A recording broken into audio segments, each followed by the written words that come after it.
My name is Morrison Barch. I'm sitting in my home office at the moment, and many of you are probably in that situation too. As I'm filming this in March 2021, a lot of us around the world are in some form of lockdown. So what does this mean for a missions organization like YWAM? Throw the organization aside, what does this mean for God and His mission at the moment? How far does this lockdown go? How can we continue to do missions in lockdown? Can we even? Well, the need hasn't gone away. The need for help, hope, restoration didn't disappear when our hugs and handshakes did. In fact, it's been growing. The need is more acute now to more of us now that our physical, our financial, emotional securities are crumbling. So does this mean then that it's just up to God now while we're on the bench for this season? I don't believe so. The Bible gives us the example that overwhelmingly God prefers to work through us imperfect people to complete His restoration mission. And the same is true today. We've sent out 4 outreach teams these last few weeks to just as many nations. Let's ask one of them how it's been. Hello, I'm the wonderful guy filming this. I'm Erwin, I'm also from the Netherlands and married to that wonderful woman, Anita, that is standing there. This is our great Moldova team, and as you can see in the background, we are here at Melk, coming back from our way from Moldova.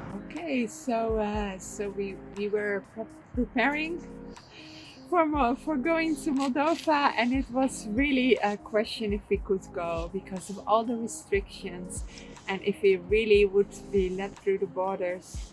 And we really prayed about this a lot of times, and many people prayed with us. And we really had the feeling, had the impression from God that we just should go. We had challenges, of course, and one thing was that the weather.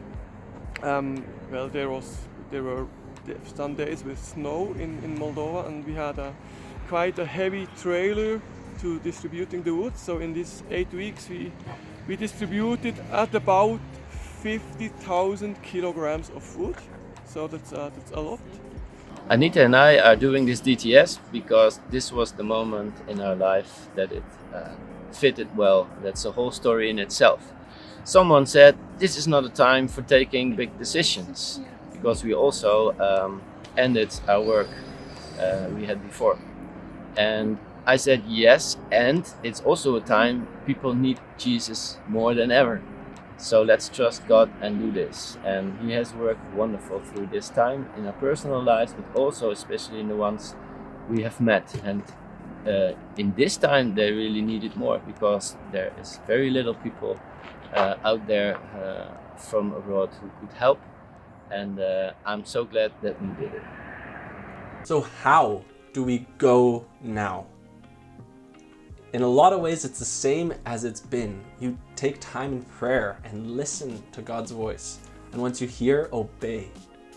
The difference now is that the cost might be in some ways higher with some added weeks of quarantine before and after. And we don't go in denial of the health risks, but we go with caution and care, recognizing the risks and the need, and with God's help, trying to address them both. People all around us, every nation, need hope right now. Hope in more than a vaccine, a job, a new political leader. Hope that comes from God, who sees us in our need and draws close. So ask God what your part in this unique season is and obey.